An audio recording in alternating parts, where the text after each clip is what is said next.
Assalamualaikum semuanya. Selamat datang di Pawama, podcast mahasiswa beragama.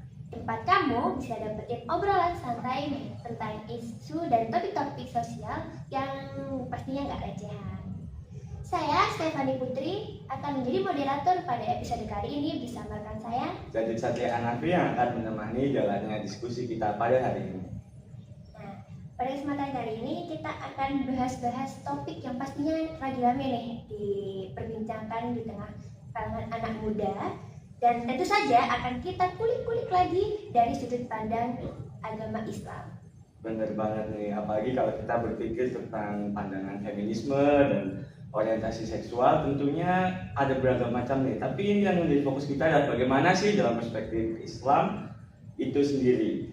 Baik, langsung saja kita di sini telah kedatangan 3 teman-teman yang kita sangat hebat ini. Bisa dipersilahkan untuk teman-teman memperkenalkan diri. Dari aku dulu kali ya. Boleh. Perkenalkan, nama aku Kaila Aura Azahra. Aku dari Prodi Ilmu Komunikasi. Halo, aku Rahmanisa Banjaraningrum dari Prodi Hukum. Halo, saya Samang Aditama dari Prodi Pendidikan Geografi. Nah, habis ini kita bakal sharing-sharing dari pengalaman, lalu dari realita dan bagaimana sih kita sebagai pemuda muslim dan muslimah menghadapi isu-isu dan problem yang ada di sekitar kita. Ini kita sambil ngobrol santai aja kali ya. Kita ngobrol santai aja biar nggak terlalu tegang ya. Jadi tanpa lama-lama, tanpa basa-basi, yuk langsung aja jump into the topic. Oke, tadi udah disinggung ya sama jadi kalau pada kesempatan kali ini kita bakal bahas tentang feminisme dan disorientasi seksual. Sebelum kita masuk lebih lanjut ya, kayaknya kita perlu tahu nih pandangan teman-teman ya tentang feminisme dan disorientasi seksual. Kak Kaila deh dulu. Kalau menurut Kak Kaila, pernah nggak Kak Kaila dengar kalau ada orang yang bilang Islam itu memberatkan perempuan? Oh, pasti sering banget dong, apalagi kita kan tinggal di Jawa ya, lingkungannya orang tuanya itu masih pada menganggap kalau perempuan itu lebih kurang daripada laki-laki dan malah menyerempet ke agama, padahal kenyataannya Islam itu nggak seperti itu. Kayak gimana maksudnya, nggak seperti itu kayak gimana? Semakin aku belajar itu, aku makin merasa kalau Islam itu bukannya merampas hak perempuan, tapi mengembalikan perempuan kepada fitrahnya dan mengembalikan hak-haknya yang sempat dirampas. Jadi sebenarnya tuh orang-orang sering salah paham kali ya. Iya, betul. Mereka mikirnya kalau perempuan itu diminta untuk merawat rumah, merawat Iya. suami itu sebenarnya bukan sebagai bukan terlihat sebagai bawahan atau maksudnya lebih bawah, lebih rendah dari laki-laki, tapi sebagai Betul. fitrah untuk melayani sebagai suami ya, normalnya istri kepada suami gitu ya. Sebagai teman hidup. Oh iya benar. Oh, lanjut nih. Kemudian kalau Mas Yang gimana nih? Tentunya kalau di tongkrongan cowok-cowok kan ya sering ya ngobrol ya. LGBT atau biasanya sebut penyimpangan seksual itu gay kan bahasa kalau cowoknya. Gimana? Ada pengalaman kah atau mungkin justru pengalaman buruk di hal tersebut? Untuk pengalaman di tongkrongan itu ya banyak sih yang bilang teman ini ada yang agak kurang normal gitu. Tapi setelah ditelaah lebih lanjut, kita cari-cari informasi itu ada beberapa faktor melalui Ada latar belakangnya berarti. Nah, ada yang dari masa lalunya agak suram, terus orang tuanya terlalu mengekang dan lain sebagainya gitu. Berarti kebanyakannya mungkin faktor eksternal ya disebabkannya. Nah, kalau internal masih jarang sih yang saya temui. Oh iya. Mungkin pengalaman yang temennya yang tadi yang menyimpang itu bisa sedikit diceritain di sini.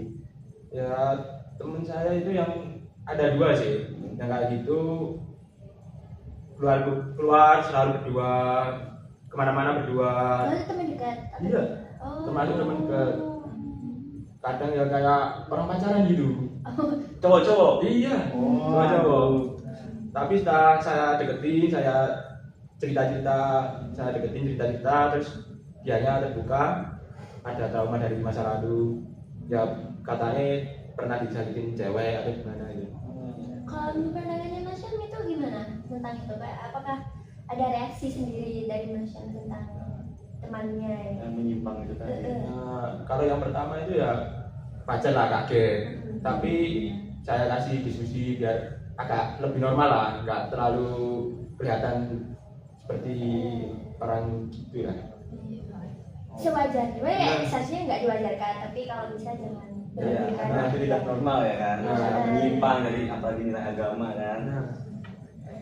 Ya mungkin berarti kebanyakan memang disebabkan oleh faktor eksternal ya. Benar banget. Oke, lanjut ya ke Kak Rafa. Pernah nggak sih dengar atau tahu temennya yang kayak mengaku dia ini Islam tapi ternyata dia itu feminis juga? Oke. Kalau di kehidupan aku juga punya beberapa teman yang aku rasa dia tuh muslimah, tapi liberal parah. Jadi dalam artian dia punya mimpi yang tinggi, punya ambisi yang besar, cuma dalam ambisinya ini mengarah ke liberal. Jadi kayak mereka lebih mementingkan bahwa suatu ambisi ataupun suatu pencapaian itu dipisahkan dengan agama, sehingga mereka lebih fokus kepada sesuatu hal yang seperti belajar ataupun pencapaian mereka. Teman-teman saya ini berpikir bahwasanya ya sudah, agama dengan dunia itu berbeda gitu loh, itu tidak bisa disatukan menurut teman-teman saya. Namun itu keluar dari batas syariat yang seharusnya itu tuh terus berjalan sesuai syariat, Kak Stephanie. Oke, baik. Berarti sebenarnya Islam dan mimpi itu bisa ya, Iya. kita seimbangkan, bisa berjalan bersama ya, berdampingan. Oke, kan tadi udah ada sedikit cerita pengalaman dari Kak Syam tentang disorientasi seksual ya dari temennya tadi. Nah, kali ini kita akan tanya Kak Laila dan Kak Rafa tentang pengalamannya di feminisme ya. Kalau dari mulai Kak Laila dulu, maaf. Kira ada nggak sih pengalaman tentang feminisme, mungkin diajak ke organisasinya atau pernah dicuci otaknya atau bagaimana? Mungkin ya. Jadi dokter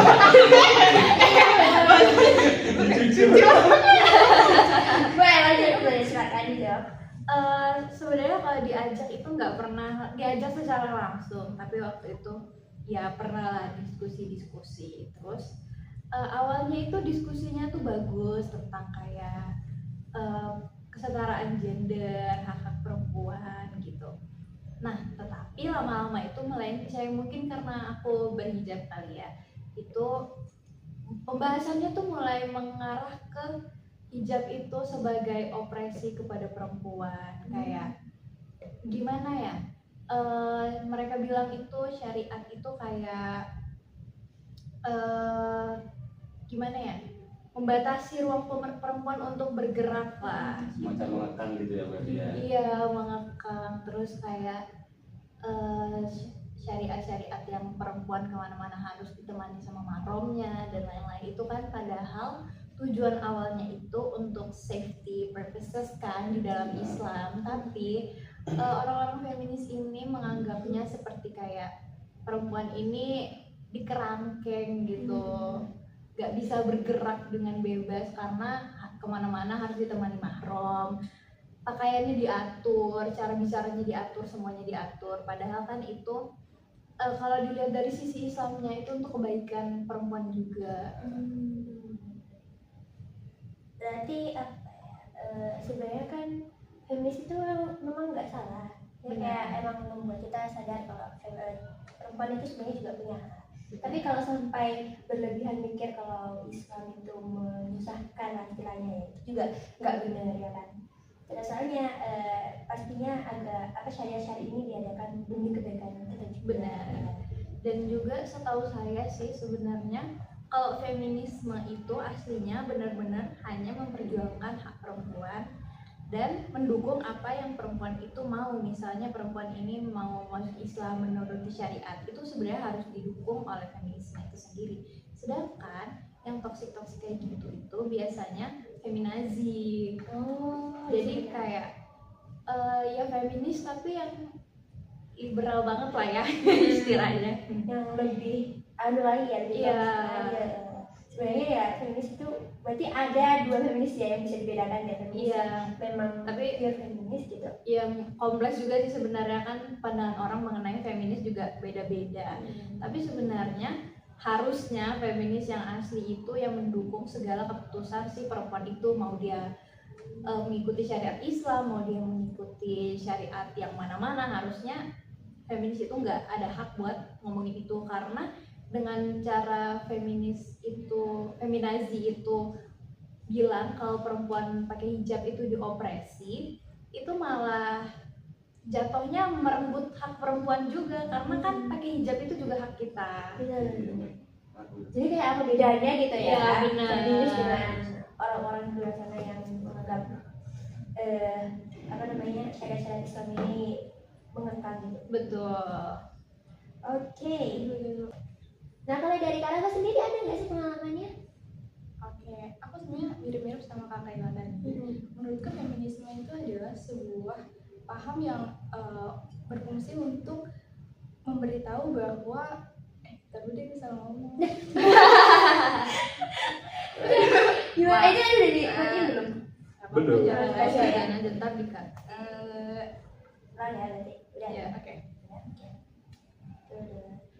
Nah, kalau dari Kak Rafa sendiri ada nggak sih pengalaman pribadi yang bisa sharing ke teman-temannya? Sebenarnya aku mirip banget sama Kak Kayla tadi sebelumnya. Cuman aku lebih menggarisbawahi bahwa feminisme itu adalah suatu paham atau ideologi yang seharusnya dia itu berfungsi untuk mencapai kesetaraan gender, teman-teman. Jadi kayak perempuan ini kan sering banget dipandang rendah ya, nggak bisa memimpin, kemudian tidak cocok menjadi sesuatu hal yang lebih tinggi daripada laki-laki kodratnya. Nah, feminisme itu hadir untuk menjadi kesetaraan gender antara perempuan dan juga laki-laki gitu. Udah, kalau kayak Kayla tadi kan pernah diajak diskusi-diskusi tentang feminisme ini, pernah nggak mengalami hal yang sama? Posisinya juga sama, saya sempat diajak diskusi sama orang-orang yang menurut saya orang-orang hebat. Kemudian setelah saya berbicara, memang mereka berpikir bahwa ada sedikit paham bahwa perempuan itu seharusnya setara gitu posisinya. Tidak bisa untuk dibilang bahwa perempuan tidak mampu untuk menjadi sebuah pemimpin, tidak boleh mempunyai achievement yang lebih daripada laki-laki. Yang saya rasa seharusnya perempuan bisa sejajar dan bisa juga ada di posisi yang sama dengan laki-laki. Untuk Kak Aisyah mungkin? Untuk saya itu nggak ada tambahan sih, kayak ya menurut pandangan saya itu feminim ya mengajukan kayak mengangkat derajatnya perempuan biar nggak di bawahnya laki-laki, tapi ada beberapa orang yang menjadikan itu sebagai apa sih, kayak Perbandingan? nah kayak perbandingan kita harus feminim tapi nggak tahu arahnya kemana gitu. Ya benar. Kebanyakan kayak gitu emang ya.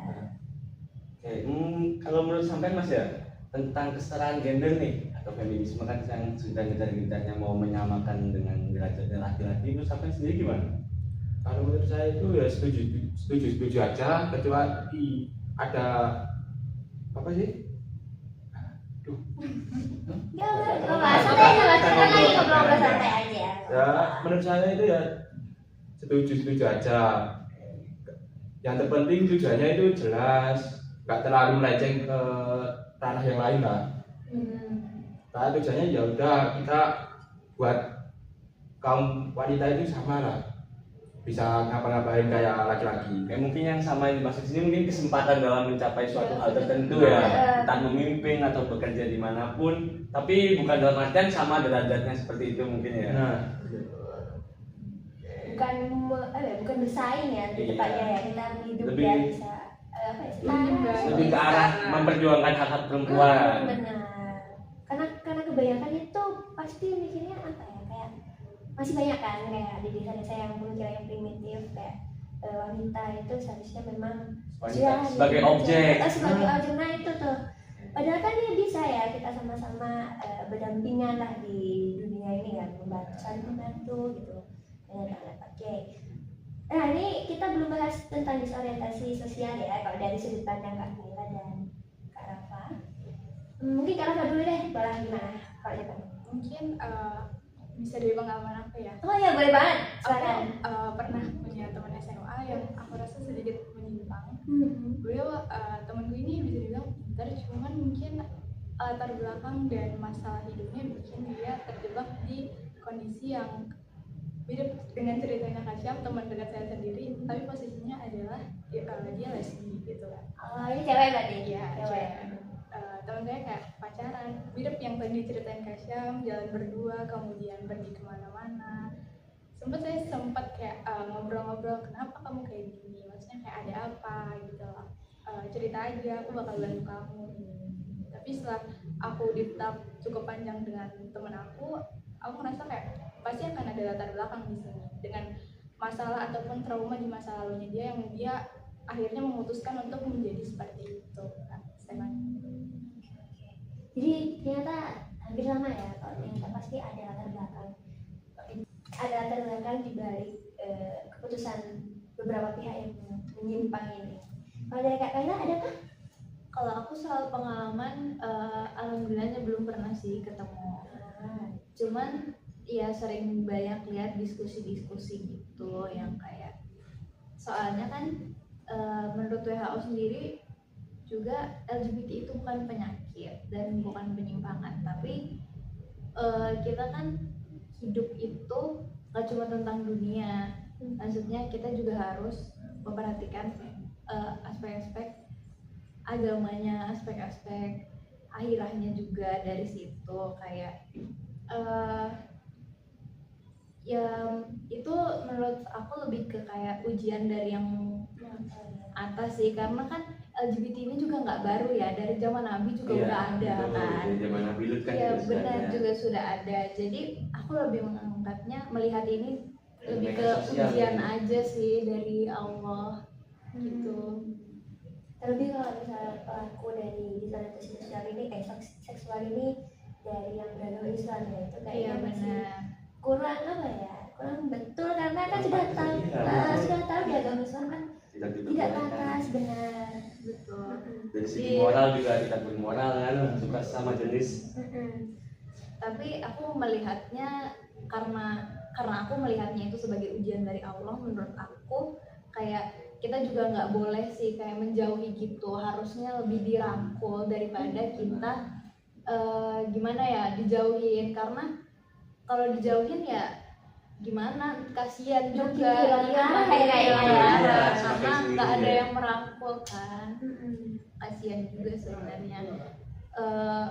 Dan juga pasti ya seperti yang dikatakan sama Kak Syah sama Kak Rafa tadi, itu pasti ada latar belakangnya, kayak latar belakangnya aja udah kasihan, masa kita harus tambahin tekanan-tekanan dari masyarakat Juga lagi sih, kan iya. kasihan banget ya. Semakin Jadinya tertekan dia. iya malah jadi semakin jauh kalau nggak dirangkul. Jadi menurut aku kita nggak boleh ngejudge orang itu dan lebih ke merangkul aja, seperti kata Kak Rafa tadi kan, Memberikan empati. iya dikasih tempat cerita, dikasih ruang aman untuk dibantu gitu sih.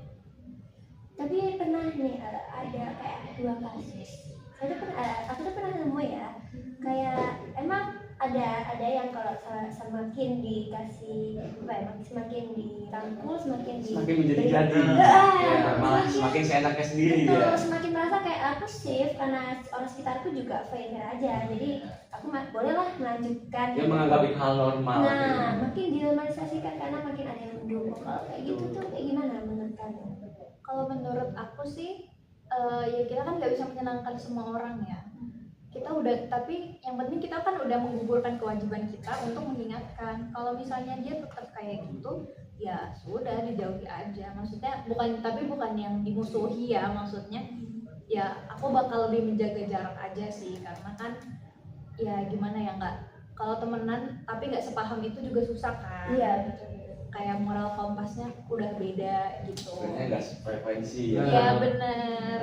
Dan dalam Islam juga sebenarnya kalau ada temannya yang bersalah memang setidaknya kita sudah mengingatkan. Iya, gitu yang penting kita sudah menggugurkan kewajiban buat mengingatkan. untuk dia berubah atau enggak ya Itu urusannya dia sama Allah. Oh, kalau Mas Syam nih tentang yang temannya tadi itu tanggapannya sampai ke orang itu atau respon sama yang alamiah itu gimana sih Mas? Untuk respon yang pertama ya wajarnya manusia lah, kaget ya. Iya. Yang kedua ya diajak cerita terus, kenapa kok bisa sampai kayak gini, sampai akhirnya dia berani terbuka, akhirnya dia cerita latar belakangnya gini. ada masalah sama keluarganya, nggak punya tempat cerita gitu, dan akhirnya dia pelampiasannya ada temen yang ya sama jenis lah. Memberikan perhatian yang dia butuhkan itu ya. Ya benar, terus dia akhirnya deket. Nah dua anak itu sama-sama punya latar belakang yang hampir mirip. Semakin merasa emosional mereka itu nyambung gitu Nah. ya. Oke, lanjut kita ke segmen yang berikutnya, yakni tentang salah paham dan penyimpangan. Langsung saja. Mungkin tentang penyimpangan seksual ini ada apa? Maksudnya faktor-faktor seperti budaya kah atau apa gitu dari orangnya kah? Ada sih ya. Ada dari kayak dia kan sering lihat-lihat kayak anime gitu, akhirnya otaknya terkonsep ke Doktrin nah ya. terdoktrin ke ada inilah, ada anime ini dia Anormal gini. Nah. akhirnya dilakuin ke dunia nyata dan ke bawah sampai sekarang gitu. Iya benar kan, sebenarnya penyimpangan seksual ini kan emang ada ya, apalagi dari zaman Nabi juga sudah ada. Cuma sebelumnya kan kayak tertutup lebih ke diam-diam, malah takut biasanya buat coming out ke orang-orang sekitarnya. Tapi zaman sekarang itu rasanya kayak sudah dinormalisasi ya. Terlebih lagi negara Thailand ini ya sudah malah ada berita kalau mereka sudah mengesahkan pernikahan sesama jenis. Itu semakin membuka lebar Itu untuk orang-orang yang Iya. menyimpang sosial tadi Benar banget. seksual. Nah kalau menurut kalian nih ya, apa sih yang menyebabkan mereka ini semakin berani, semakin membuat mereka yakin kalau mereka itu nggak salah kayak gitu, mereka terbawa arus atau bagaimana itu? Menurut kalian apa sih faktor di belakangnya itu? Siapa yang punya? Kalau aku duluan ya. Kalau dari aku sih gimana ya, menurut aku ini kan zamannya udah maju banget, teknologi udah gampang lah istilahnya aksesnya. Dulu juga waktu zaman Nabi Lot itu mereka itu bisa coming out dan bisa bangga karena ya satu kampung kayak gitu semua. Iya benar. Iya kan? Lingkungan ya, lingkungan. Iya, Hampir jadi banyak orang ya memang ya. jadi ya karena internet ini kan semuanya sudah gampang, jadi mereka udah merasa punya teman yang relate gitu, yang sefrekuensi, yang sama lah istilahnya, mengalami hal yang sama mereka. Jadinya mereka lebih merasa kayak Ibarat kata ketika kita gini, oh aman nih, oh karena iya, sama iya, ya karena kan? banyak yang melakukan Benar, gitu. iya. Alasan karena banyak yang melakukannya itu menurut aku ya karena emang banyak aja sih yang nggak kelihatan, karena ya baru muncul aja. Sebenarnya kan dari dulu juga banyak kayak artis-artis juga banyak yang menjual nama mereka dengan gimana ya, dan image yang image bencong gitu kan. Iya kan, iya. kalau dulu sih mungkin lucu-lucuan, tapi kalau sekarang kan kayak Sudah mulai berubah ya. Iya. Kan sekarang politik juga ya katanya, ekonomi juga. iya benar, kayak sekarang juga udah banyak kan yang artis-artis dan influencer yang mengaku dan openly transgender. Iya, itu kan benar. juga. Terus Itu banyak gitu. iya, aku kemarin juga ada lihat yang Kayak konten. Dimas gitu ya, Dimas. iya. Oh, iya. Nah, Dimas itu kan Tapi menurut aku juga gimana ya, kalau misalnya soal negara yang melegalkan itu ya karena history repeat itself nggak sih? Benar. Iya kan, karena ya kita nggak bisa mungkin juga ini udah akhir zaman ya, kita jadi pinter-pinternya kita buat melindungi diri sendiri Iya, aja iya sih. dari maksiat-maksiat. Jadi sebenarnya menurut aku daripada kita mikirin orang lain, negara lain, mending kita pikirin sholat kita aja gitu ya. Oh, iya. Kita aja dulu ya. Kecuali ya bener-bener ada teman deket kita yang kayak ada indikasi-indikasi menyimpang nih, baru ya dirangkul, diingatkan gitu. Kita gugurkan kewajiban-kewajiban kita dulu gitu. Sebagai seorang muslim ya. Iya benar, setidaknya seperti itu. Karena kalau di zaman sekarang juga ya kanan kiri udah maksiat kan. Iya, Jadi benar. kita mau, maksudnya kalau misalnya mau menghilangkan itu 100% itu nggak mungkin gitu, karena ya dunia memang tempatnya diuji, memang tempatnya dosa lah istilahnya. Jadi menurut aku misalnya masalah penyimpangan ini, kalau misalnya mereka melakukan itu di negara mereka sendiri, ya udahlah urusan mereka sama Tuhannya masing-masing. Yang kita urusin itu kalau misalnya ada orang terdekat kita atau bahkan kita sendiri nauzubillah min dzalik ya. Tapi nggak ada kan di sini. Nggak ada. Namanya normal dong. Masih normal semua. Alhamdulillah. Kalau dari Kak Nisa sendiri, kalau aku pribadi aku rasa beberapa orang masuk ke dalam lingkaran penyelewengan adalah ketika dia ada trauma Kak. Kalau aku lihat dari orang-orang sekitar aku, apalagi kayak mungkin bisa dibilang teman-teman kita itu kebanyakan terjebak di situ rata-rata. Dan aku lihat mereka punya trauma yang kayak aku tuh nggak bisa nih kalau sama sesama yang beda jenis karena trauma di masa lalu atau apapun itu. Menurutku itu salah satu faktor terberat mengapa orang-orang itu memilih keputusan yang dia tahu salah tapi tetap dia pilih gitu. Mungkin karena dia juga hilang arah ataupun nggak punya teman yang kayak ngasih tahu itu tuh salah loh gitu. Terus kalau balik lagi tadi posisinya kalau misalnya negara yang melegalkan itu, saya pernah ke Thailand dan saya melihat langsung di situ banyak banget hal-hal yang kayak saya ke toilet cewek dan di situ tuh banyak banget laki-laki, dan kata teman saya yang laki-laki di toilet itu banyak yang bentuknya cantik-cantik yang kayak ya itu sangat legal. Dan aku rasa ketika aku di sana itu gender tuh sangat banyak gitu loh, dengan cara mereka berpakaian. Kemudian kita tuh nggak bisa nebak-nebak gitu, semua yang terlihat cantik atau apa itu belum tentu dia seorang perempuan. Bahkan dengar-dengar katanya ada 16 gender ya yang diakui di Thailand. Di Thailand. 16 lah. Wow. Nggak nanggung. Betul. Terus benar tadi kata Kak Kaila kalau masalah negara yang melegalkan itu ya itu memang urusan dia. Maksudnya mungkin sebelum itu ada historisnya pastinya ya Kak Kaila. Kemudian kayak untuk kita sebagai orang Indonesia kita nggak bisa menjudge atau apa, mungkin kita hanya bisa untuk memperbaiki atau mengingatkan lah teman-teman terdekat kita yang kita kira dia menyimpang atau apa. Dari Kak Asyam ada? Menambahkan mungkin? Nggak ada sih. Semua dari Kak Kaila sama Kak Nisa udah terjawab semua. Hampir sama lah dari pemikiran saya. Aku juga mau menanggapi yang soal trauma masa lalu kan, katanya Mas Syam tadi trauma disakitin cewek, itu balik lagi kan karena trauma disakitin cewek pasti pacaran dong. Dan sebenarnya kalau dalam Islam kan juga udah Sudah salah juga. Iya. Sebenarnya menurut aku ya cari penyakit nggak sih?